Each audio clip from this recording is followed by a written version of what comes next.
So, after a day of playing 1889, opposed actual players, a little stunned, but I want to get this in before I go dancing today and get a little bit played so that I recall some of the situations. It gets too far away otherwise. So I start with the first thing, looking at the sequence of play, reinforcement and recovery. There isn't going to be anything of that nature on the first turn of the game, I believe. No. I'm sorry. On each game turn in the reinforcement and recovery, you roll. There are no reinforcements on the first turn for NATO. Okay. Then we go to initiative. Now, I want to find the initiative rule because here it just says each player rolls 1d8, highest wins initiative, Russia, Serbia wins ties. Fine. Part of me is worried that maybe there's a first turn exclusion on that as well. I know one of the games I played recently had such a thing. If there is, that really does need to be in the rules or easier to find. And I don't see any rule on initiative, and I didn't see anything in setup. So I guess we just roll off. And this will be NATO first, and then... All right, so NATO's going to have initiative here, and that means they have to, I believe, commit their air units first. If we follow here... Okay, that's not there. Allocate air units to missions. Okay, that's not here. Is it somewhere else? Previous. It should definitely be up here somewhere. And again, you know, when you read through the rules, everything makes sense and you think you've got everything. This needs to be spelled out, the ordering for this, right? And I thought it was here. I know I read it. After processing reinforcements, this is recovery rolls. No, that's not it. Both sides have air units. Starting with the player who holds the initiative, players remove all air units and then alternate placing them. Yeah, that's what I thought it was. Okay. So, NATO has to place first. NATO is these guys. I actually have an air disadvantage in terms of fighters, which is problematic. So I'm going to just put a fighter here in the patrol, and I don't have to specify anything. Now, if I can get air superiority, that's helpful. So I'm going to put these in the suppression box. I'll put these up here. I'll put these in the suppression box. Oh. That puts it back on the Allies, or the NATO side. Now, NATO has a bunch of ground support, but getting ground support without patrol escort is going to be kind of painful. I could throw these into strategic bombing, interdiction, ground support. Not so worried. Well, interdiction is kind of powerful because it can cut lines of communication, which prevent victory points from being spent on retreats instead of as losses. Okay, that's not that big a deal. Is there something else that interdiction of the line of communication is going to do? I'm trying to put this all together with my, you know, it's best if you read the rules and then play the game right away, and unfortunately I had a day off. This is one reason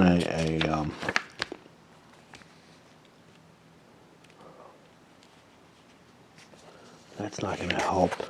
I got to find the rules on interdiction. It's not in the interdiction section because that's not where it has its effect.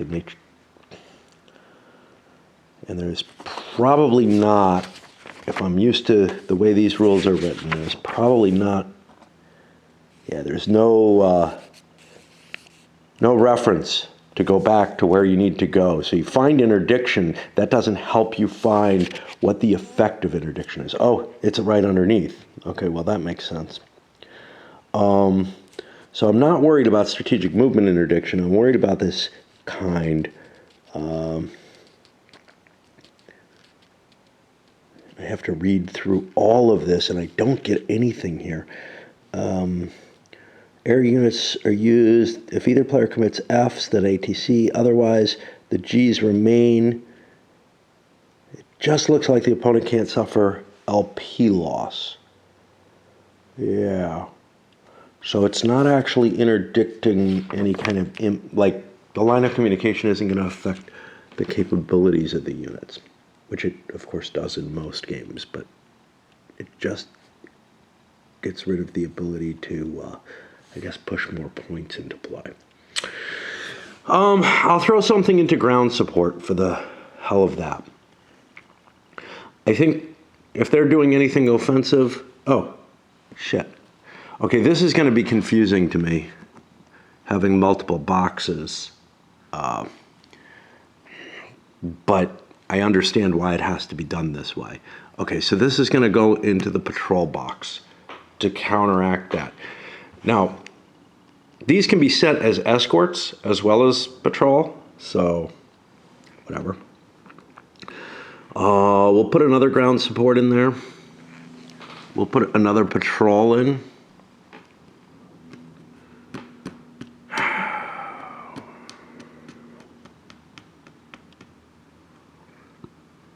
Airstrikes I'm less impressed with, but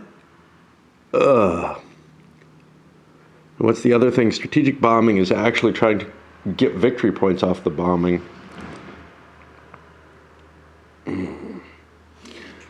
I will just throw another one into ground support, I think.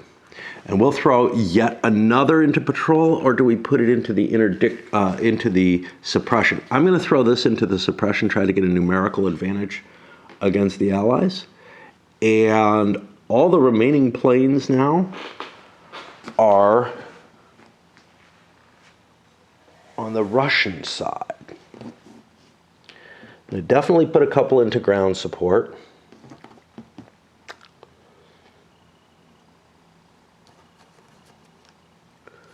And let's throw one into, do I want strategic bombing or do I want an airstrike? An airstrike paralyzes a unit. That's its only real purpose.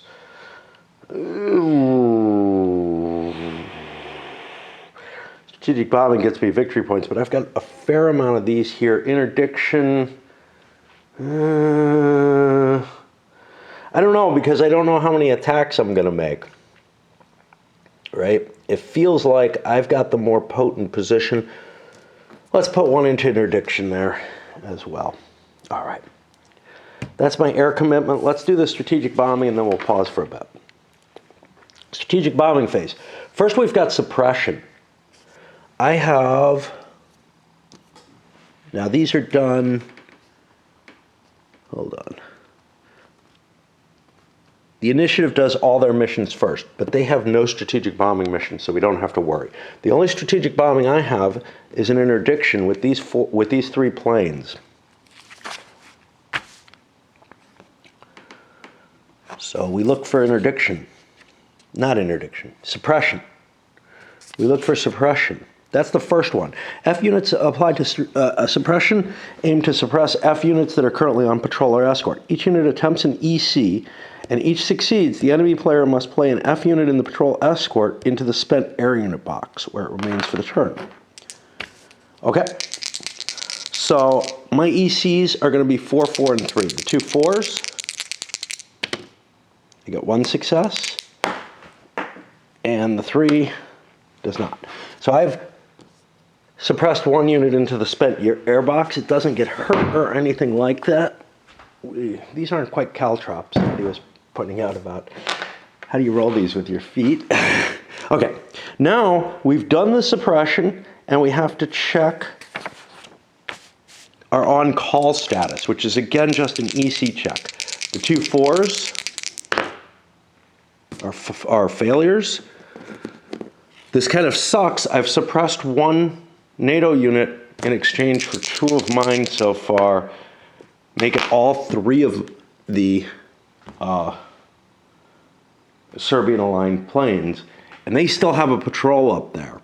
Now, I still have more fighters on patrol. I have air superiority, but I'm not able to like dominate the airfield in quite the way that I would expect. Some of that has to do with a lot of randomness. This abstracts away what might be a series of fairly incredible events, which would allow, you know, better planes, more planes at equal quality for the most part, being able to be defeated in this way. Other games will go more deeply, like the strike games, will go more deeply into that and give you a better story on that. But you can picture the story that happened here, right? Something got screwed up and, you know, we ended up with what really is an air defeat out there, even though numerically we probably would have succeeded. That'll put us down to the action phase. I'm going to take a little pause there because that's just my nature. Point out though, there's a fair enough amount of randomness here that your planner type of player would probably be really, really unhappy with the results we just got. I'm not sure how I feel about it. Again, this is me approaching a new system, trying to keep an open mind, but of course I always target in on what things can I nitpick about. If I was looking at the strike game and I was launching the kinds of air power that I've got here, well, they would be hits against individual bases and would indeed knock those bases out. There would be opportunities to fly interceptions against those as they flew in. Would I take those opportunities when I'm overwhelmed? I don't remember the system all that well. I think you kind of have to, which would mean a lot of air-to-air combat and a lot of ugliness would happen. But one of the key things that would happen is the recycling rate would not be randomized. So if I had a poor recycling rate,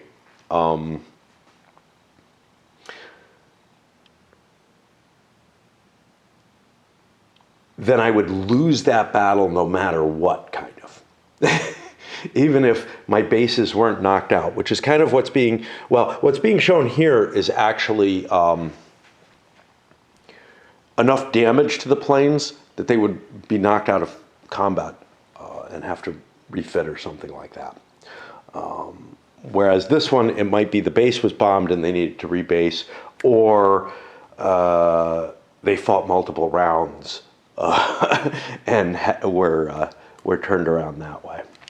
Here we're sitting now, entering the main action phase, and yeah, I've been delaying as much as possible, as always. Well, main action means we get to pick a unit of NATO and do something with it. And this is, geez, this is tough stuff to figure out. I've got some surrounding factor here that's appealing, but quality for the Croatians is worse. However, if we were to throw a NATO unit into the fight, say a US unit here, I think that's what this is, we could get equivalent quality and even more bonuses. Is that possible? I mean, we could attack across here instead. So let's look at the movement point costs. A ridgeline costs mechanized +2. This is mechanized, it's red. And clear, so that would be 3. And then mountain would take us to 4, 5. So we'd have 2 movement points for an attack, which would drop our combat status by 1. we'd be attacking into the mountains and into a city, which would increase the combat value of the enemy by 3. That sounds really, really painful. Let's project out what that would mean. So we'd be looking at what? What's this? Oh, we could de-escalate something. Right now we're at +1 on de-escalation. That might just be a good idea. It would pass initiative. Not really convinced I want initiative. I feel, again, like the Serbs have the attack right now. Yeah, let's try that and see what it does. What would we want to knock, freeze out or something? I don't know. This armor looks kind of scary to me. This one looks even scarier. Let's go for that. And we're at +1. We need a 7 or more. Now, we have nothing to mark that we rolled our de-escalation. We don't get it. That passes the action over to the pro-Serbian side. And let me give that some thought off camera. I know I thought a lot on camera, you know, the beginnings of the thought of how to move a piece. But now I'm on the other side, and things are a little different. I don't have anything that's as closely aligned, closely positioned. I'm beginning to look at the possibility of an attack coming from way back here. Belgrade. Now, I don't want to lose Belgrade. That's the problem. They could just do an airdrop into there, and that would be bad. So maybe I don't want to do that. Let's send this mechanized instead forward. So that's 1. Well, actually, it's a highway. Mechanized says 0.3. It might be 0.5. I'm not sure which. But I could go 1.5 here. All right, so I've spent 2 of my movement points. I don't know if this is probably not what I'm supposed to use this for, but now if I spend 4 more movement points, I get a CSA increase. That leaves me only 1 movement point left afterwards, but I think that's what I want to do. So this will be a meeting engagement.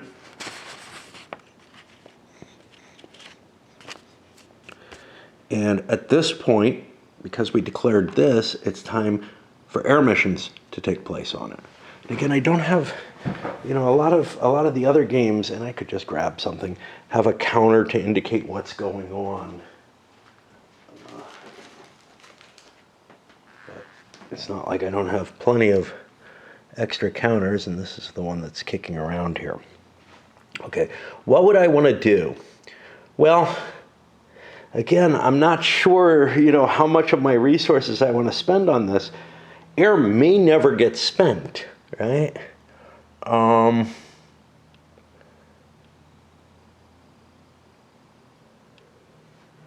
don't really care about interdicting the line of supply on this, I think.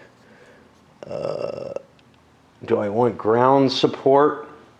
Well, who has to decide? I think the attacker has to make all their decisions first in terms of air power on this stuff.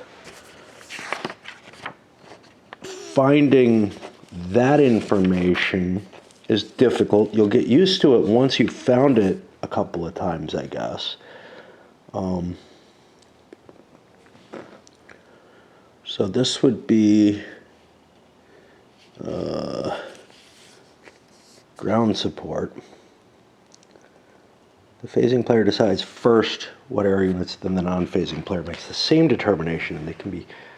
Okay, so if I don't commit anything here, the defender can do a ground assault, a ground support, or interdiction, and I have, although he doesn't have any prepared, and I have absolutely nothing I can do about it.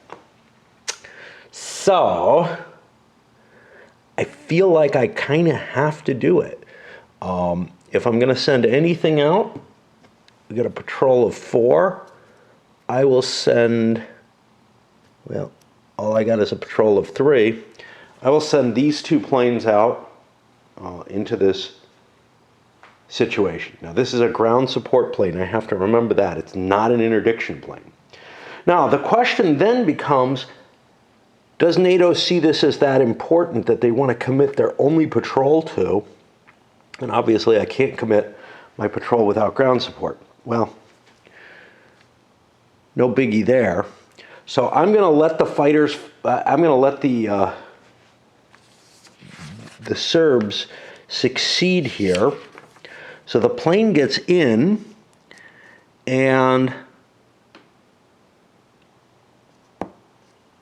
that adds the highest ER of G units as a CSA. So I get my 3 ground support there successfully as a modifier. We'll hold that thought.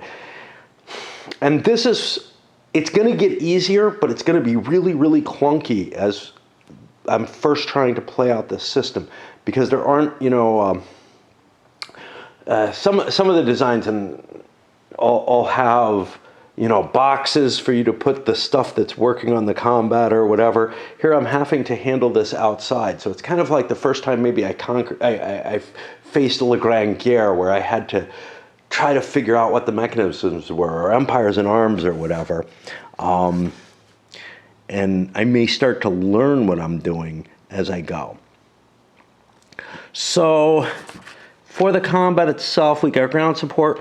So here's the thing. I've spent 6 movement points. I need to record that with something, because I'm going to need these for the combat capabilities, I think. I'm not quite sure what they're for. Does it tell? Probably not. Put a die there while we flip through the rules. God. No, there's no manifest of all the counters, and what there is does not include these counters. So what are we doing here? As I lose my place again, and so I've got air ground support of 3 in my favor. The UQR difference, I'm a B, he's a C. That gives me another 1 in my favor. Friendly units adjacent to the combat hex, no. Terrain. I'm facing just clear terrain here. I really want that there, I don't know. Just clear terrain there, that's not going to impact anything. There's no naval support. This is an ME where I spent 4 movement points. I pumped this up to 3. Oh, wait a minute. This was 3. It went up to 4. Now it's up to 5. No flanking attackers. Okay. Now we each roll a die and add our bonus. And basically what this means is the Serbs are adding +5. So they get a 6 to a 6. That gets us to a 0 on the table, which I believe means nobody wins and nobody ends up expending anything. I've got 1 more movement point on this piece, but I hit a zone and I don't think I'm allowed to keep moving. I could make another attack. Remember, this attack I spent 4 movement points on. That 1 more movement point was to move into the hex. So no problem whatsoever. I used all my movement points. So the attacking unit is spent, or whatever the term is for it. And now I roll for these. First the G. Oh, wait a minute. I forgot Sam's. Okay. The targeted unit had a UQR of C. So I think I'm at normal SAMs here. What do I roll? A D8 for each air unit. I need a 7 or higher to damage the bomber. I did not get that. So now I roll to see if these guys are available for another mission. Let's do the bomber first. It is not, and the fighter is. Now I have the choice of putting the fighter anywhere. I could put him into ground support. I could put him into patrol. The interesting thing is, ground support operates as an interdiction. I'm sorry, not ground support. No, he doesn't have anywhere to go except patrol. Okay, yeah, because he can operate as either air cap or as an escort. That gave us one action. Done. Yeah, this is going to take a while, isn't it? And this is going to put the activity back over on the NATO side because that was the Serbian action. And whew. Okay, that's a lot of mechanical action, but again, it will become more streamlined as I go. And part of it is I don't know what the fuck I'm trying to do, sort of. I mean, I know the victory conditions, but I don't know how to manipulate this system to get the results that I want. And I'm unfamiliar with the mechanisms of the design, so I have to kind of work my way through. I don't know if I'll be zooming in as much while I struggle with that, but I wanted to show some of the struggle at least. I missed a level of randomization in this operation. So when these guys moved up and attacked, I forgot I have to draw chits. You can't calculate sort of the range, and this would make the die roll less important. So I don't remember what we had here. We had a 0 basically. So instead we would have a B as 5, so the attacker's at +5. And a C would be 3. So actually we should have had 2 loss points here. And I still have 1 movement point left. And yeah, I walked away and watched some BBC comedies and realized, hey, wait a minute, I forgot something. Okay, so now we look for,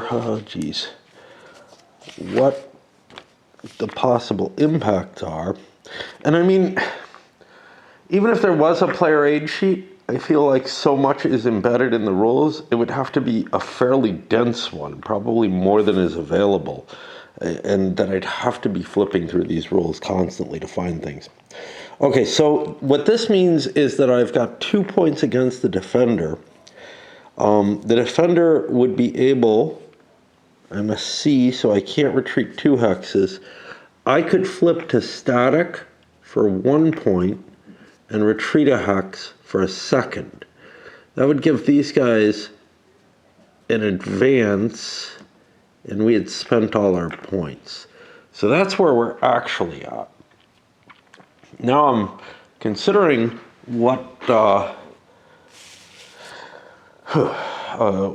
NATO side wants to do, and I'm kind of thinking, hey, I've got forces surrounded here if I launch an attack here, and might get myself into a position where I could have a 3-way surrounding if I do things right with additional attacks. Now, if you recall, something in the rules was about, okay, for flanking attacks only. Only fresh NATO and Russian units can provide flank support. So I'd have to be kind of careful. These two could flank. This is not adjacent combat support. That counts no matter what. But if I launch this guy, let's see, mountain is going to cost a foot unit 2 movement points. That leaves me 6. 4 allows me to launch my attack. And once I declared the attack, Now we have air power. Now they have patrolling planes.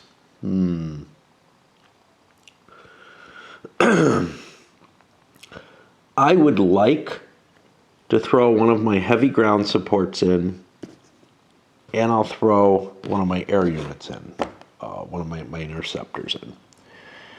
That allows the defender to do similarly. Now the defender has interdiction. Again, I'm not sure I want to do that. I'm not sure I really needed this here. But if I'm going to do this, well, this fighter is better than mine, so I am going to throw both my patrols in on this fight. And you can see very quickly if this is the case. Now, I could just hold off my air support, but very quickly I might end up behind in terms of, hey, I've got no more air power on either side. I don't know how that feels. I know that in the strike games, you're not able to make much ground without air support, but I feel like you probably can in this design. Well, without supplies and air support. And supplies are hard to maintain in that area without air power. Here, supplies are kind of even. Okay, so now we go back to the air-to-air combat, where we have 2 fighters versus 1. And this is multi-round. Each fighter on each side makes an EC, and that'll cause loss checks possible. So the UK planes get a hit, and the 2 Serbian fighters get a hit. Okay, that's a loss point for each. That could simply be an abortion. Otherwise, it's going to spend them anyway. So the UK plane is spent. The Serbian fighter's spent. And now there's an excess Serbian fighter with the ground support. Okay. And now we find what we go up against here. Now, if the number is positive, okay. Where are we? If the number is negative, okay. So there is no second round of combat between the 2 fighters because one of them has been completely wiped out.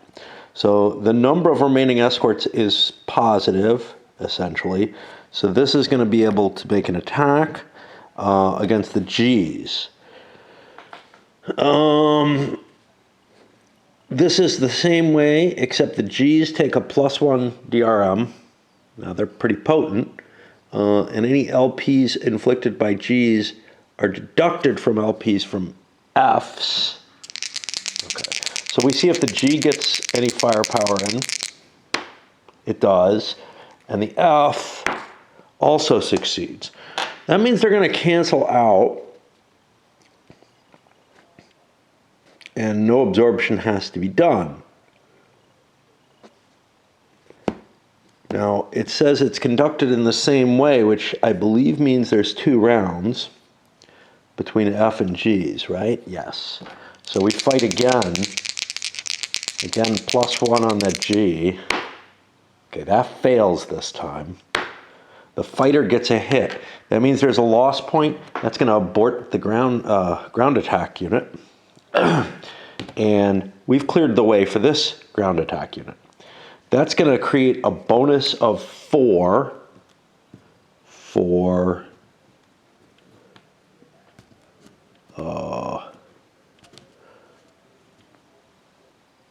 the Serbs. Blue always feels kind of NATO to me. No, wait. What color is this? Yeah, this is a Russian plane facing the Serbs. Okay, now it takes a SAM.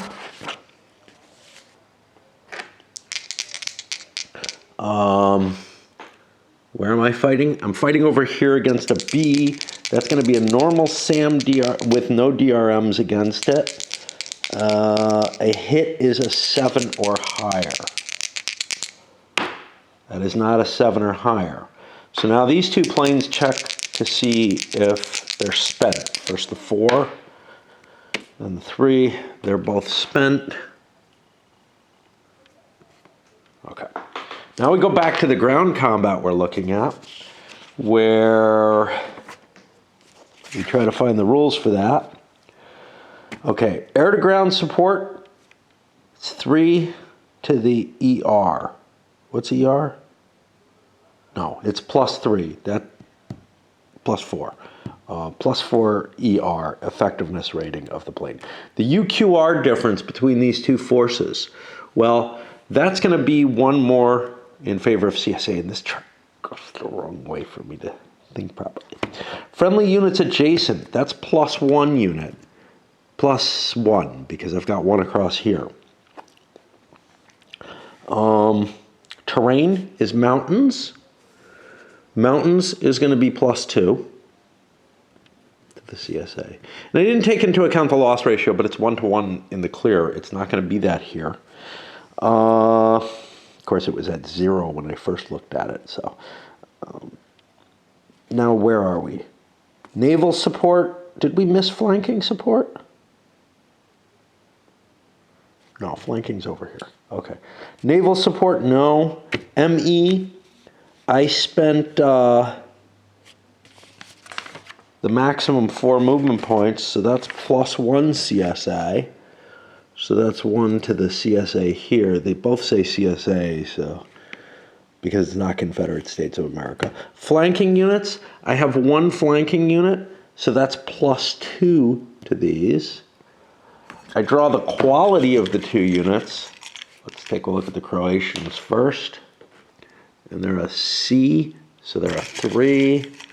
The Serbs are a B, which is going to be better, is a 6. Okay, so 6 more added to the Serbs puts them up to 13. 3 more added to the Croatians puts them to 7. So we've got a 6-point difference with a die roll. Croatians get 4. That puts them to 11. They're losing. And the Serbs get 6. That puts them up to 19. So it's going to be a difference of 8. Now, I can spend from both of these units, and we take a look.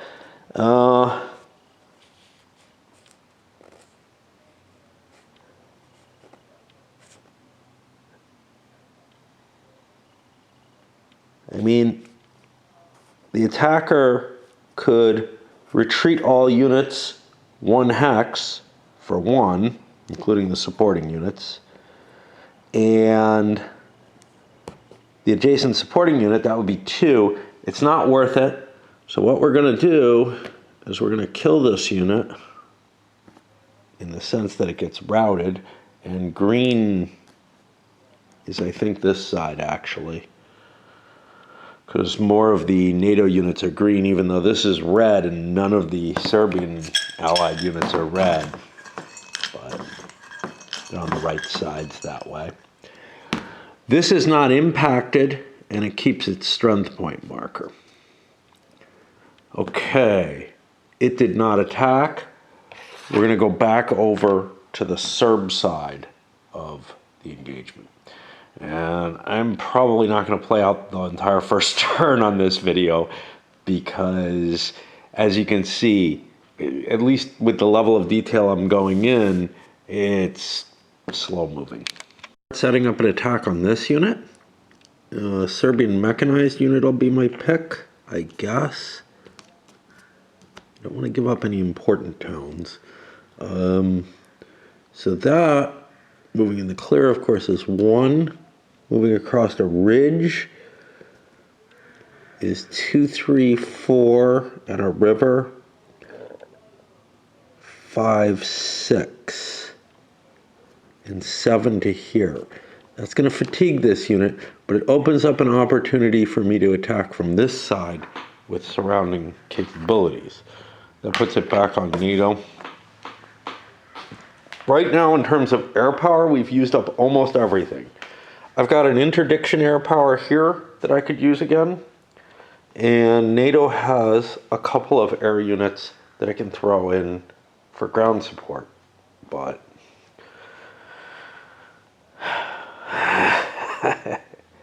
it's kind kind of hard to see what's going on. I've used up my attempt to try to delay things on NATO at a failure.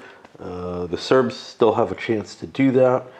And me, I'm probably done for the day. Yes, I know I spent almost no time on this, but I did want to at least embed a couple activations into my mind, so that, because I'm probably not going to get to play much tomorrow either.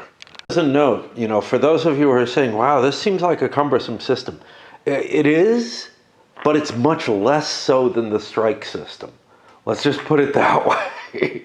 And it by abstracting away the planes up here, and by not having to trace every flight path and all the possible interceptions that happen along the flight paths and everything, this focuses a little bit more on the ground aspects of the game.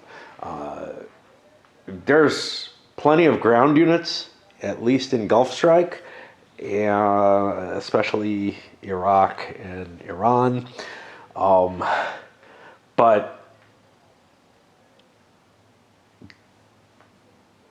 they largely kind of freeze each other out in a lot of ways, and the air power is almost necessary to move anything. But the air power is such a cumbersome system in that game, or in that system, that, or series, I don't know, because I don't want to use the word system too many times. But it's too late, I've already done it, and I just added more. That the game actually takes significantly more effort. Think along the lines of like Central America here, where some of the operations that I was taking there, in terms of flights and whatnot, except with more emphasis on the air power side of the game. So, I think you're getting a hint as to why I haven't been playing the strike games, because the cost to pleasure is just too high for me. With this, it's feeling that way because I have to do a lot of thinking. That's the problem in all of them. I don't like to think, I'm not a fan of it. And this kind of thing, in terms of like, hey, what do I need to do? How do I incorporate this completely new, or new to me, depending on the type or whatever, more unfamiliar type of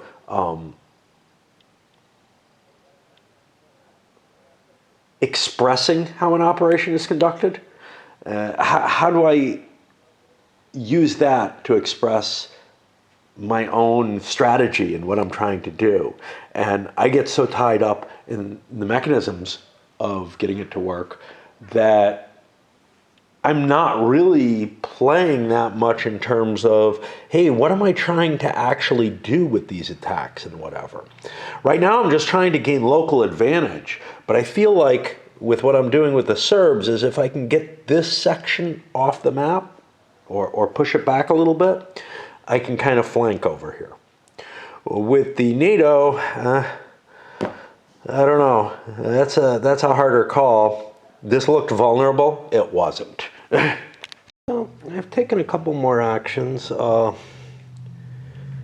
a mechanized unit, I believe, up this way, trying to get a better surrounding position, but I still can't get a good attack in.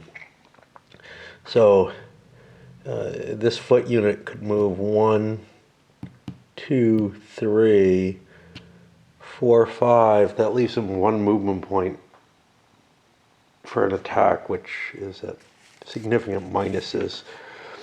I could launch an attack here, which would be a set piece at +3 for each. Russians drove their way up the highway here. One thing I want to point out, this .3 is kind of obnoxious. I'm kind of dealing with it as though it's 1/3, which is a lot easier to cope with, because perhaps I have some extra movement points using the .3, but you're very likely to have extra movement points if you're paying .3 per hex. It's just the nature of things. And again, I'm not sure. The mechanized, I think, had both values. I'm kind of going with the 0.5 that I vaguely remember from the rolls instead of the 0.3 that's in there. But I'm having a hard time getting a grip on an enemy to attack. And then I'm also like, well, you know, there's things like Ljubljana, whatever, in Slovenia. I don't know how to pronounce this stuff. That I've got open, which, you know, I could just do an airdrop over there. It wouldn't end the game immediately. Trieste would. But it's sort of completely open because there's no more patrol or escorts available on the NATO side, on either side. However, a SAM attack might take it down and it might just fail. So it's kind of an iffy thing to try to pull your air power in. I'm having a hard time getting this idea, getting my head wrapped around the whole concept of how to operate here. Now, I had the same kind of problems when I was facing the somewhat similar Korean War game by VG, and perhaps with the strike games as well. But it's almost paralyzing to me to be faced with the kind of decisions that are here. And unfortunately, I've had a hard time getting myself excited. So I come up, I move a couple of pieces now, and I feel like I just don't kind of have the willpower to keep going.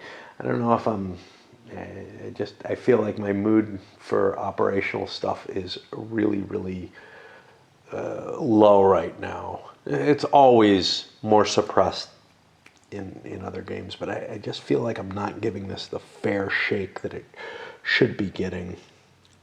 I don't know. Now, because this is NATO and it's not Serbian units are the only ones that have an advantage where the used, spent units, whatever, are able to contribute to the battle completely. I think it's flanking that's actually the issue. Yeah, only Serbians provides flank support. An attack into here wouldn't give me the advantage that I'm hoping for. And again, it's the how do I get my grip on this situation? What do I want to do? As it stands, one victory point has changed hands for this Subotica here. I believe they're worth one victory point each. I think that's what cities are.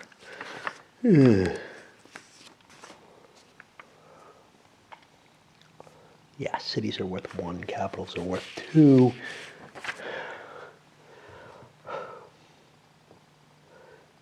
And part of me just wants to throw my hands up and say, I don't know what to do. Obviously, I can't pass. I have a fair amount of weight for NATO on this side of the battlefield, at least, although the Serbs have weight on this side, and perhaps down here, we'll see. So I feel like I have to keep moving pieces, but the thinking's just not running there for me. I don't know. Things that helped with Korean War for approaching the situation and getting a real grasp on, hey, what should I be doing kind of thing, which is always a problem for me, right, was the way the scenario is structured, the way the situation is structured. The initial setup, you're looking at North Korea versus the Republic of Korea, and the North Koreans have this goal to kind of drive south and get to the sea really, really fast. And that's very obvious. And there's an introductory, well, I don't know if it's an introductory, but there's a short scenario that's just the first couple turns of the game showing that drive south. And then there's there's this very clear goal, and then for the NATO forces, there's an equally clear goal to prevent them from losing the game. Basically, they lose the whole game if they lose the Busan perimeter when it comes down to it, because everything else is capable of being taken. So you have a situation where there's overwhelming force at the beginning for the North Koreans, and then there's a very powerful counterattack, which almost has to happen at Incheon. Anywhere else is just so clearly not available to give you the kind of cutting of the supply lines. Also, the supply rules for that really kind of direct where your attacks, etc., happen. Here, with the looser supply rules for the game, I'm left with kind of I vaguely remember some of the stuff from Korean War of, you set your pieces up to launch an attack, but again, in that early stage of the game, you had overwhelming attacks set up right at the beginning and very easily handled. And here it's very hard to get my feet wet. It's just this, I don't have sort of the easy, okay, well, this is what I'm trying to do, I should focus on that. In Korean War, I always fail the first time I play it in a set because I don't know how to defend in it until I've played around with the pieces a little bit. But then, then the second time I play it, it seems to play out for the full war. I think when I played it on video, when I did this last, I didn't need both plays, which kind of shocked me. I got kind of the results. The Busan perimeter held, but yeah, without that kind of guidance, when you're facing something that's very amorphous like this, it's tough to capture, hey, what is the nature of the terrain? What can I defend? What can I not? And it's just not hitting me easily without sort of those practice rounds leading up to the early part. I will continue to push on, but right now I'm just going to go play a video game instead because I think I played a couple of moves on Friday. I couldn't do anything on Saturday. I just couldn't convince myself to come up. I was well enough, after drinking and dancing and whatnot. But then, and then today I went shopping and again have been just dragging my feet about coming up here and actually trying to move things because it's too hard, Tomorrow, I'll have the capability to do things like, do a job search or something. So maybe this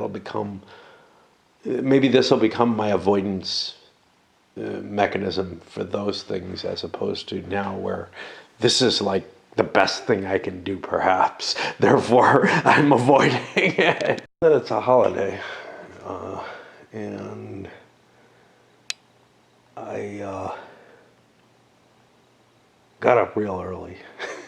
I decided to, after eating and whatnot, push some pieces around. And I've made a couple of operations, moving back and forth, positioning things for an attack here, which I'm going to launch. It's not a great attack, so I could get myself here where I'd have flanking position. But let me see how flanking is described. On the opposite side of the lead unit. So here's the problem. I can make an attack from here that's not at bad odds, right? But even though I could surround it with all these kinds of units, I can't get a good flanking attack in place. So this would be 1, 2, and leave me 5 extra movement points. In addition, as NATO is moving and as the Serbs are moving, important locations are being exposed that are well, I could drop an airborne unit in there. Now, the Serbs don't have a whole hell of a lot of airborne units. They have this one. I think that's it. So the cost to like flying in to one of these capitals facing the SAM attack may or may not take it. It doesn't give me any strategic or even operational advantages. I mean, it gives strategic advantages in grabbing that and getting the victory points, but it doesn't give me any real advantages on the board. Obviously, a landing in Trieste would be different value. One of the things is, because of the way the pulse movement works, and you're always alternating, you kind of can't leave anything that's too important, which means that Belgrade will always have this unit in it, I guess. I don't know. I mean, I guess I could cluster a bunch of units around Belgrade in order to launch a counterattack if, you know, the airstrike lands in there or something. And likewise with Trieste. But it just seems particularly risky to give up the potential victory location to a simple airstrike. So I probably should have garrisoned that with something worse, although there aren't really any worse Serbian units, and the Russians couldn't garrison there. So I'm kind of stuck with that. I've got a pretty crappy airborne unit sitting in Trieste, so I feel a little safer. Air superiority might make a difference here, but given that you don't know whether or not planes are going to recycle, if I had air superiority, I would have to kind of keep a plane in the patrol box unused to help defend against the possible airborne strike if I did get air superiority.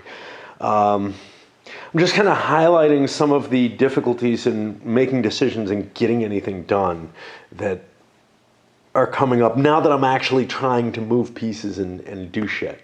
The thing that you notice, and this is definitely the case in both Lee versus Grant and in Korean War, is as you begin to build up an attack structure to telegraph it,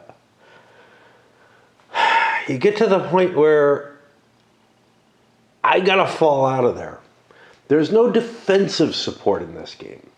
The only thing that you can do is kind of prevent your units from getting surrounded, which means that this position is becoming untenable here as the Serbs move forward. So again, like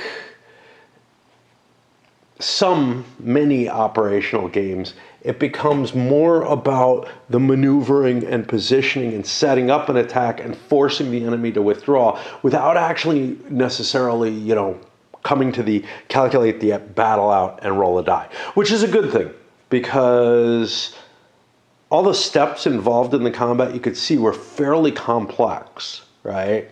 Look, especially without an easy chart, but even with, you're looking up a series of different points to present on the chart, and then making the roll off, and then making comparisons as to, hey, what factors do I want to take as losses for all of this and everything like that. Well, that means that you don't want to have to roll those dice too many times. So more of the game becomes about that maneuvering, positioning, and whatnot.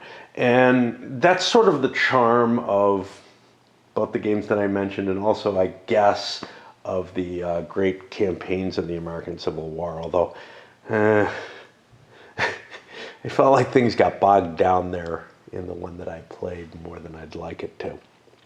But just to give you the kind of feeling, and that's what these pulsed systems that allow you to set up a big attack and then allow the enemy to take their own actions to withdraw.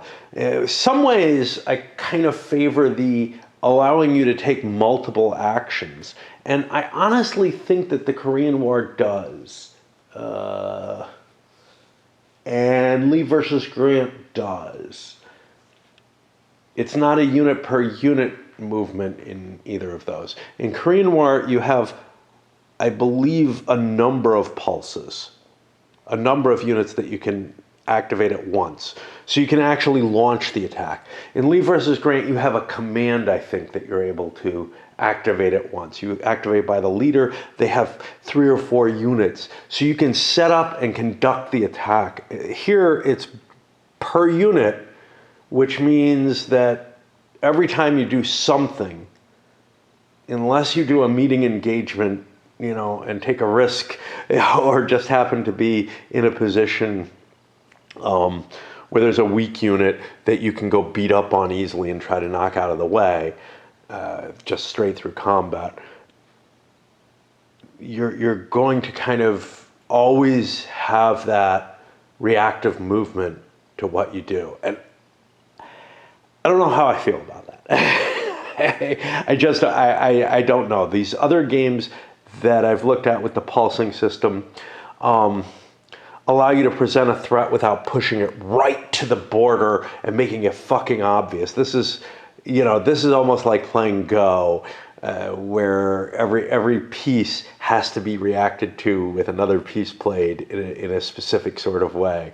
So it's less about kind of leaving things set up in a flexible arrangement and trying to take advantage of a situation, at least so far, and more about deliberately, slowly moving every unit up and forcing the enemy out of the position, or forcing them to reinforce the position to prevent you from being able to get surrounding units and whatnot. Again, we'll see more as we go. I misspoke. I think there is defensive support for friendly units adjacent. I don't see a limitation on that being only to the attacker. Anyhow, what we had was a high-quality Serbian. We had the Croats pull back a little bit, and a high-quality Serbian unit, and they could only go back 1 hex. The plan being to try to build up a line of some sort. A high-quality Serbian unit went in. The U.S. sent one of its good ground support units in, which heavily modifies the combat value. So we're sitting at this because the picks were a B and an A, both at 6. Wow, that's odd. The B has a higher value than the A in that one. Interesting. I wonder how often that happens. But you can see there's a lot of variability here. In the case like C, it goes from 5 to 1 on those 2 counters. So, you're getting a lot of randomness there. Here they happen to be equal, so we're looking at a 4-point difference in the combat. But anyway, the point was that the high quality Serbian unit had better SAM support and was able to damage and knock out another one of these 2 remaining ground support units. I really ought to use that interdiction for something. Maybe I want to use it here. See, the thing is, I'm not really worried about NATO expending victory points. If they want to, that's fine. But on the other hand, I want a chance to recycle this and get it into the ground support box. I should not have put it in interdiction. I thought interdiction would be of value. It's turning out it's not. So yeah, let me commit that. And that will be also require a SAM, which does not have an impact. And we do recover. We'll put it over in ground support where it might serve some value. Okay, so here's the attack. The Serbs are first. They roll a 3, and there's a difference of 4. So there's a 6-point advantage for NATO on there.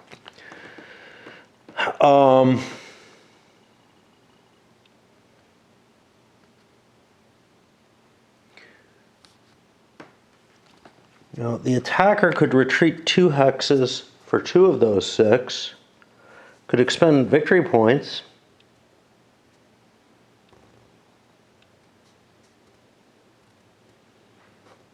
I cannot go static. This is an ME.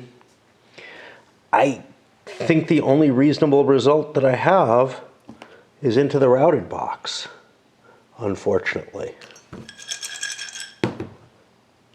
Again, showing that even with, good terrain, some supporting forces, a better unit, I still got knocked out. But the ground support was a factor, the die roll difference another factor, the chit picks, whatever. This shouldn't, on average, this wouldn't have been a bad result for the Serbs. It probably would have been a moderately okay one, like maybe retreat the Croats a little bit. But instead, I've opened something up. And that's going to put it over on the NATO side. I'm going to take another break because every time I lose a combat, on attack especially, I feel a little stunned. Kind of a big deal, though. I have to try to wear down the NATO air superiority in ground capability. Now, they've got reinforcements, air reinforcements, not a whole hell of a lot. We've got, these are German that are available, and we've got French that are available. At the beginning of the game, the Soviet-Serbian combination actually had higher air power. I don't know what to say about that. I do not know enough about. First of all, this is a hypothetical situation. The U.S. and U.K. applied a certain amount of air power to Serbia. If the Soviets had intervened directly, that number might have been increased. But also, what they applied could have certainly been matched or exceeded by what Russia applied. We did not throw our entire capabilities into play. And I'm assuming neither is Russia here. This does not seem to be a massive Russian incursion. So whatever you're looking at is, again, within the confines of this hypothetical situation, that both Russia and NATO are willing to, well, at least the US, UK at this point, are willing to commit a certain amount of forces directly in engagement with one another over Serbia without it going to, well, if it's going to something bigger, that something bigger is happening off map, right? Okay, this is risky because I feel like my video I may have just shifted to the other memory card somehow. It's got hey, set the date time, and that's the kind of thing that indicates something fucked up is happening. I wish I just had a simple camera like I used to. Those couple over here, this brand just keeps getting more and more complex, but it's also doesn't show up as yellow. And I've heard that complaint from another videoer of games, and then my Samsung there, just horribly yellow camera. In terms of like, it just tints everything. But what I wanted to talk about was, I come back up and I think, the Serbs are exposed here. I could slip something behind there and set up maybe this turn, but probably next turn, because flanking attacks don't count for NATO if units are used already. But I realized after I slipped something in here and took a look at it, well, that just sets up a flanking attack by the Serbs. The Serbian army is just so much better than the NATO forces, which feels odd. When you're talking about the US, UK, you're talking about the other forces from Yugoslavia, the Slovenia, the Croats. I am willing to accept that Serbia has a significant advantage over them. But when you're talking about when you're talking about facing, some of the most technologically advanced and well-trained armies in the world, it feels very, very odd that they would be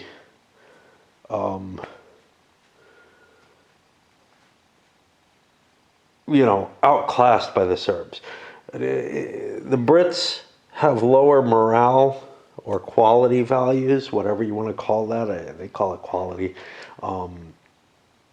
And both of them have this failure to react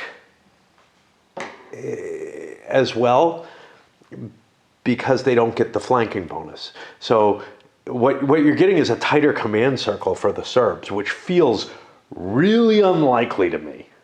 Again, though, this is a hypothetical. Maybe one of the hypotheticals is that Serbian army was really fucking kick-ass compared to what should have been the apogee of training and effectiveness. Now you have to remember, what is it? Desert Shield had just happened. The U.S., at the very least, had shown itself to be incredibly effective there. It's hard to believe that they would be outclassed in a command and control type situation the way they seem to be in this game. So yeah, I mean, anyhow, the impact is moving here creates a reactive component, and even if both sides had that flanking advantage, creates a reactive component that, wow, I can't really afford to try to slip into an offensive posture there. I'm just not positioned for it, and that kind of makes this hex safe as long as I keep some Serbian units available to throw in for the attack. As I continue shifting a few more pieces around, without a lot of intent. I mean, I'm trying to surround things, trying to get some kind of localized superiority that maybe next turn I can take advantage of. And that's the way that the other pulsed games I'm used to kind of work. At times, you're not in a position where you can launch attacks immediately, so you have to kind of set them up. And the fact that units are used commits them, and then you have them kind of pinned down where they are. But I did notice a rule. I did an airdrop, by the way, here, I think. Just, strengthen the line with stuff that I can't easily move. It can always paradrop again, the way the rules work for that.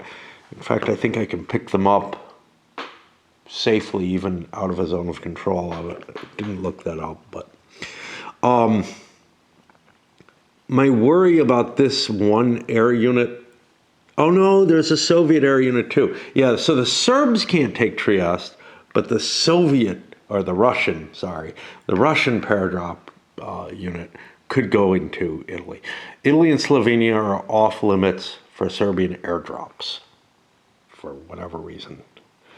I'm not really sure that makes sense if air superiority could be achieved. Politically, it seems, I don't know. I mean, the idea of Russian paratroopers dropping in this war seems as inflammatory as anything, so I just don't know. That would bring the Italians into the game, though, to do that, but yeah, so what? All right. Coming to a point in the turn where the NATO forces have moved a lot of their pieces, have set up their sort of defensive perimeter. It's kind of hard to tell. Again, the Reds, the color choices in this game bother me a great deal. I would have been much happier with like red and brown, if the Soviets were going to be, or if the Russians were going to be used, to have the colors in the red and brown scheme there and use the other colors. Because, you know, you have Serbs that are blue, you have French that are blue, you have other special Serbs that are bluish red. And how the fuck do those come in the game again? I don't even remember how they happen. These VOC guys. Serbian reinforcements. Geez, I don't know how those even show up. I've lost track of, you know, I'm so focused on this pitter-patter ping-pong type thing. But anyway, the point that I wanted to bring up, I'll look up that off camera, is that I'm not sure that I want to activate some of these units yet. Doing so puts me at kind of a disadvantage in terms of, hey, I would like to be able to move some of the Russian and I would like to force the Serbian alliance, Serbian-Russian alliance, whatever, to move more of its forces before I commit some of my pieces.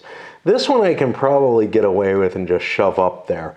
Feels like such a waste though, where maybe I'd have an attack available, but again, most of my units are spent, so there's not much value to that.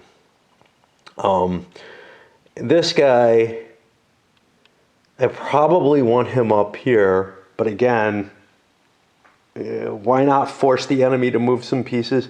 If I don't move my 2 pieces because he passes as well, they're giving up more than I am. So I'm at the point where I can say, yeah, you know, I don't really want to do anything.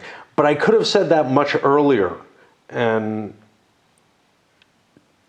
the problem with that, of course, being I'm behind in victory points as NATO.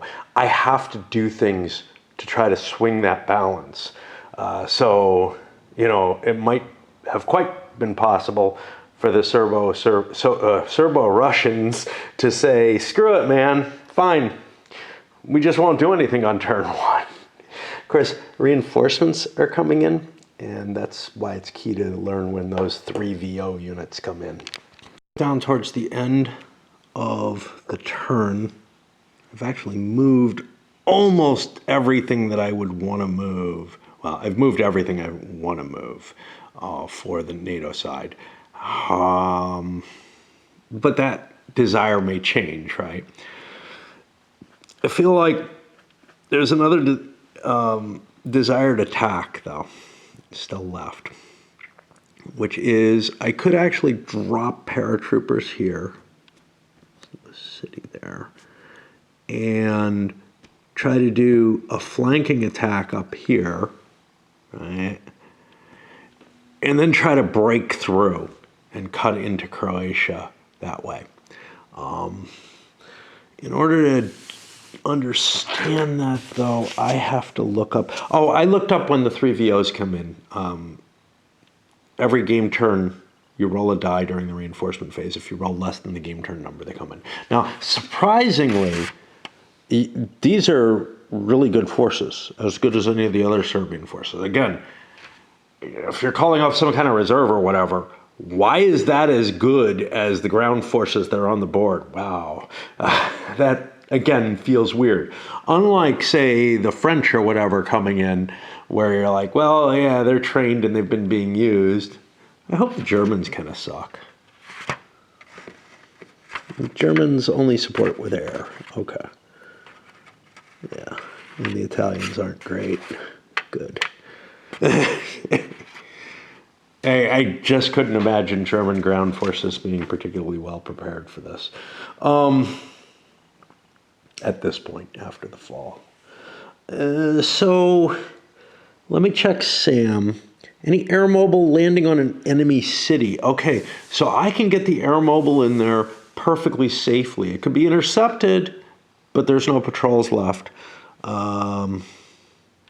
So yeah. I think we're going to try for that.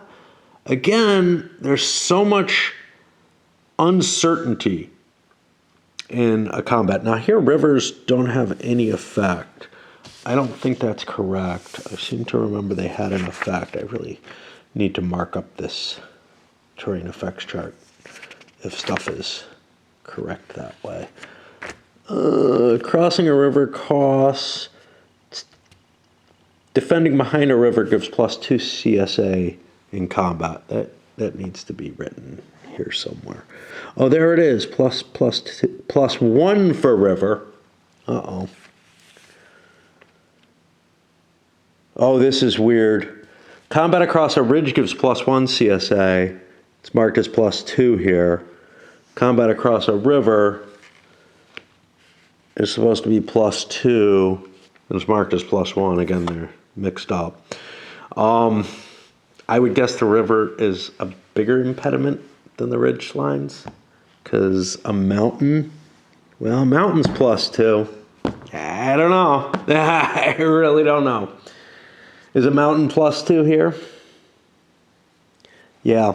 Now, the thing with a mountain, yeah, I really don't know, which to trust, which not to trust. Probably just go with the TEC and say that bridging a river, an assault across a river is fucking hard though, especially with mechanized troops. So yeah, we'll probably swap those. And the fact that I've got supporting units doesn't, it helps offset that just by the points that gives me.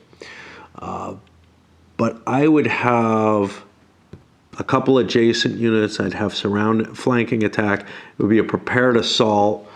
It looks like a good idea to me. And there's no SAMs coming in here, even though I'm landing right next to enemy forces. This camera also eats battery faster than, oh shit. As soon as I speak of battery, I realize, oh look, this thing's not working. There we go. Yeah, so I landed in having trouble with the color distinguishment again. My light's not great, but I landed the paratroopers in there, but those Croats have an opportunity to get out by 1 hex. Now, which way would they want to go? If I go this way, I can't even be attacked. If I go this way, I'm kind of more exposed. I think I do want to get out of there, so I'll shift. I'm allowed. There's nothing that appears to prevent you from moving from one zone directly to another that I saw. I looked in the zone of control rules. Maybe it's hiding somewhere else. But I'll flee there, and, yeah, I gained a hex by that paradrop, but I didn't get to destroy the unit, which is kind of what I wanted to do.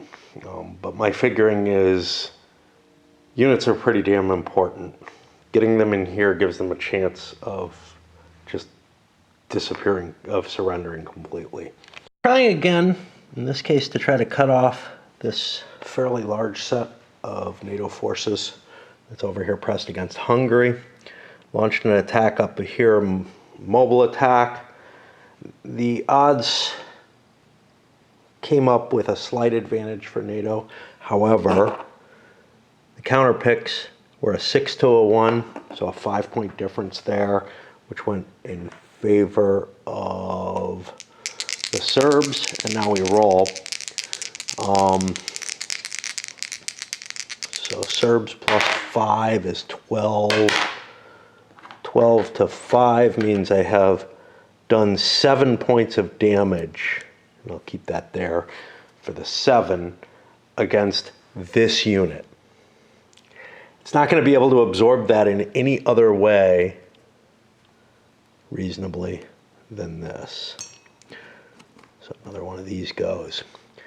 And thus I have paid for and can make the advance. Do I want to? This is a good question. See, I'm weakening my position by moving there, but whatever. And the air situation was like before. Both went in and The Brits ended up getting hit by SAM fire by the superior Serbian air defenses, and because it was a Croat lead unit, even if there's Americans and whatnot around, the remaining Russian air unit survived, but it fatigued. So now there's no more air possibility in anything. There's not a lot more attacks available, I think. Not really sure though, but I can't ever leave here because that's, as long as that's active. Another attack being launched up this way. Unfortunately for Serbia, a big 6-point C counter was achieved, which is as good as the 6-point A counter that I have. Still at +3, so that's not too terrible. But yeah, what looked like a pretty decent attack turned really, really much less decent just due to, hey, those troops are a lot better than you thought they were. Okay, so that's going to be a 9. We're going to win the fight. Oh, I forgot the loss ratios on the last one. But they were huge. It was a huge differential. So this is going to be a loss of 2. But we're crossing a river, which makes the loss ratio, doesn't affect it? What the fuck, seriously? Wow.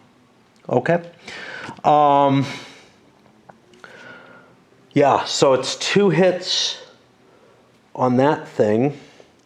Now 2 hits on that can be taken as what? We find the loss ratios again. Or the loss points. We could flip to static. I think we're already static. We could retreat a hex. Okay. I don't have any supporting units. Oh, this is already static. So I could flip to static and retreat a hex, and that would overstack me, but that's allowed, I believe. So I'm going to do that.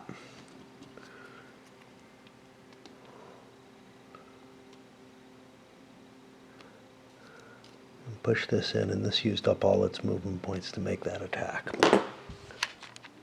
So the overstacking doesn't have to happen because there were multiple units involved in this, and this was one of them. So this actually retreats as well.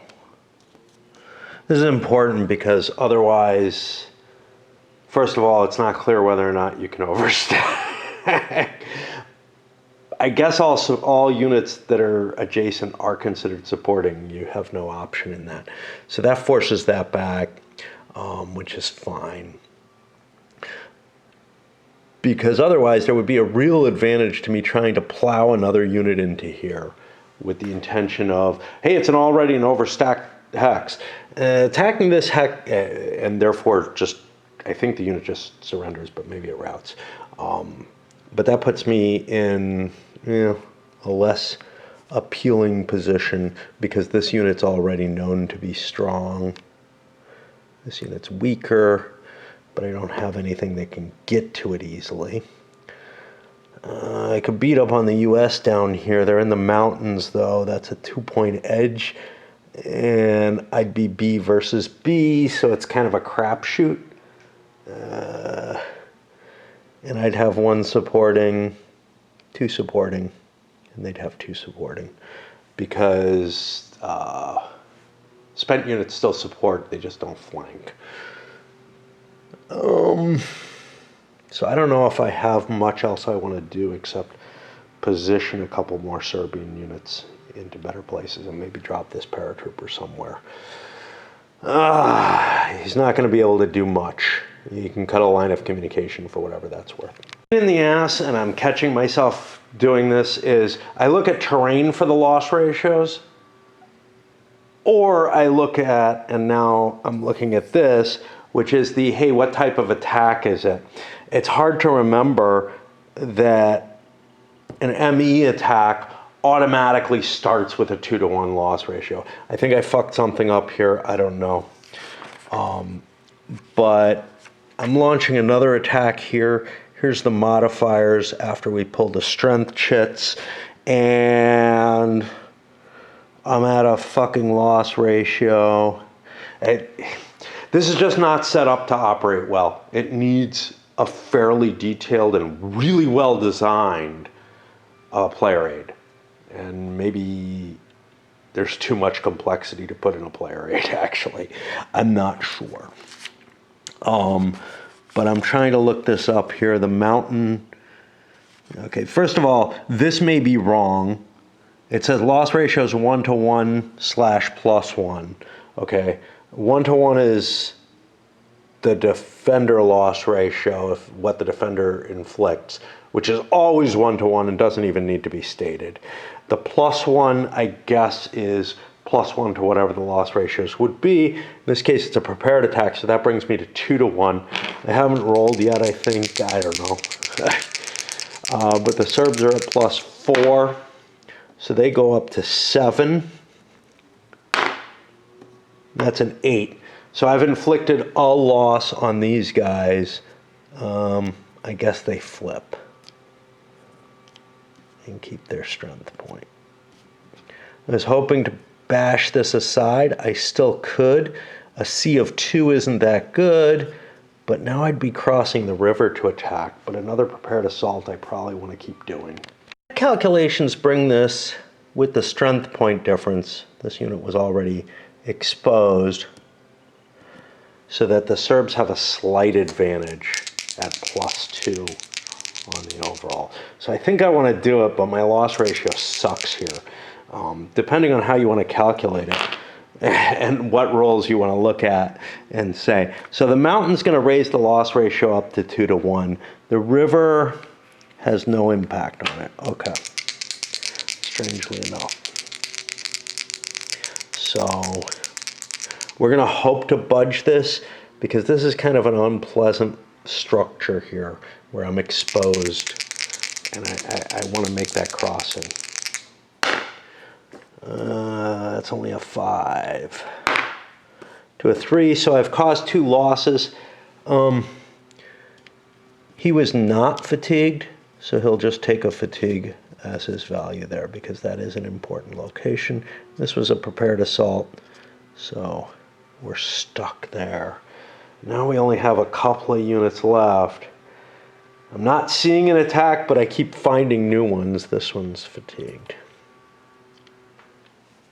It's kind of odd. So to me, what should increase the loss ratio is actually kind of dependent on the weapon systems involved, and shouldn't just be. So here's the thing. You put units in the mountain and you assault them, right? And it depends on how hard you assault them, but in general, both sides should have reduced losses in the mountains, simply because you're not able to pile the troops up in the density that they would face there. You go into the clear, and I would say the things like armored units should create greater losses against the enemy in the clear. This whole concept of the loss ratio feels like it's an interesting idea, but it just doesn't feel like it's gelling correctly in this system. Something,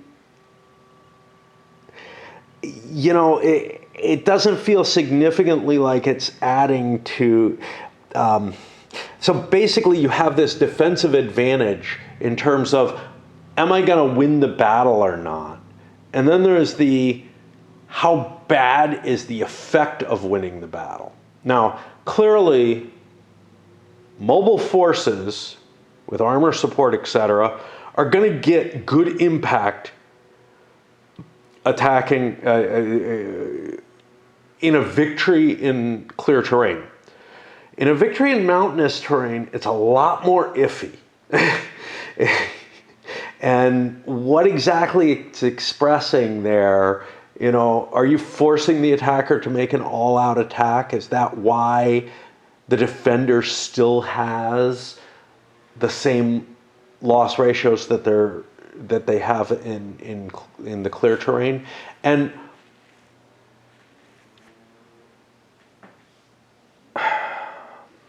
trying to think about other factors in this. So I feel like things like entrenchments and stuff should be a part of this, towards upping or reducing the losses that you would take. It just feels like there's two things that are trying to handle the same thing, which is how well you won the battle, how much damage you caused to the enemy. And I'm not sure that the alchemy between them is working right. It's hard to get a grasp on it, but it feels not quite right to me somehow. Anyway, let me go back to trying to figure out these last couple pieces and what they want to do, and then, well, we'll finish up this turn. Now we have attrition checks to see what happens to these suckers, and we have to find the rules on that, unfortunately. Is it here? Okay, that's not it. I thought it was in cleanup. It's in reinforcement and recovery. What is check for NATO and Russian attrition? Jeez. I don't remember that then. I thought that was going to be something else.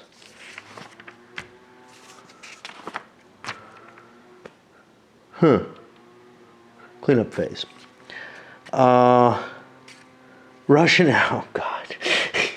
Yeah, I hate, there's some real problems with formatting on here. Russian and NATO units that cannot trace an LOC during the cleanup phase are immediately routed. Serbians do not need to check for an LOC. All combat chits are removed and placed back in the cup. Okay, do we have any failures? Have we managed to surround anything?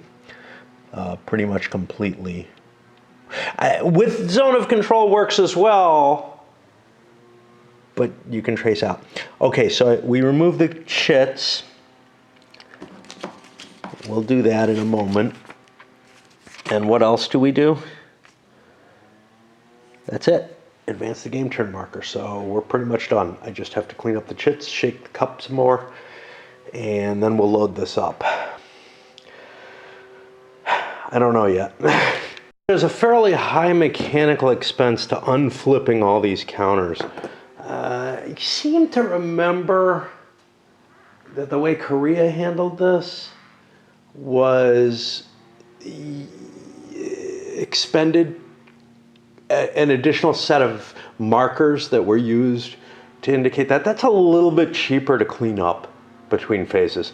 A lot of counter flipping and unflipping is mechanically expensive. There aren't a huge amount of pieces in this game, and the turns take enough time that, like, yeah, okay, you know, it's the same kind of expense you have in the GBOH games and such not.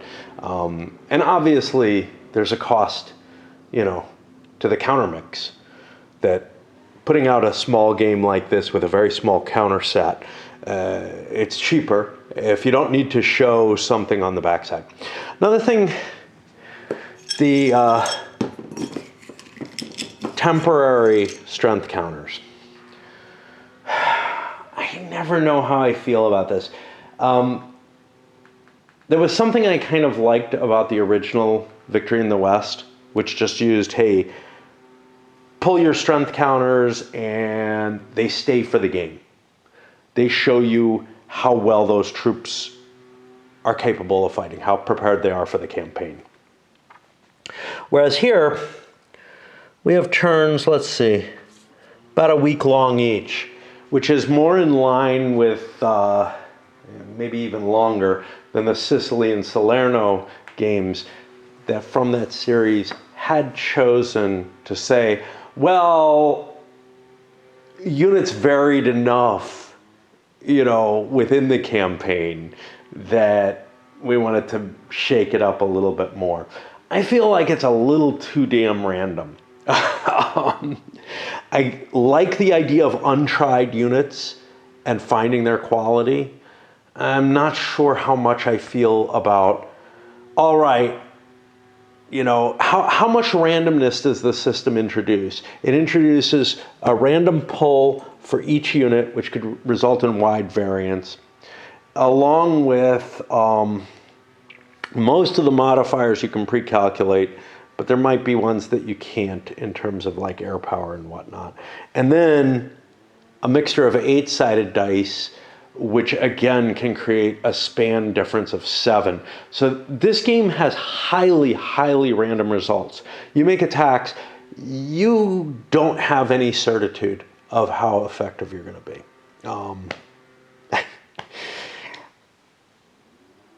That could bug the shit out of people who are really